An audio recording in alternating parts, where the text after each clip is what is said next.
Okay, so we have a great question from one of our listeners, Jessica Miller. Thank you, Jessica. So she would like to know. So Stede Bonnet, he was one of the only pirates accused of making people walk the plank. But since then, we've pretty much figured out that that's a myth. Why do you think that that myth is so persistent? Why do you think it's stuck to Stede as opposed to somebody else? Yeah, it's a good question. I've never figured out why it stuck to Steed.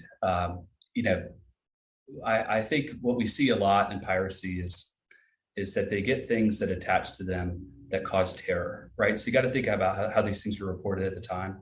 A lot of what was happening in piracy was embellished in the newspapers, right? Or newsprints. You get these like the Boston Newsletter and other kind of contemporaneous newsprints, but not everybody was literate, right? So they would share these stories orally. There's a great movie from a different time period called News of the World with Tom Hanks, and that's kind of how I picture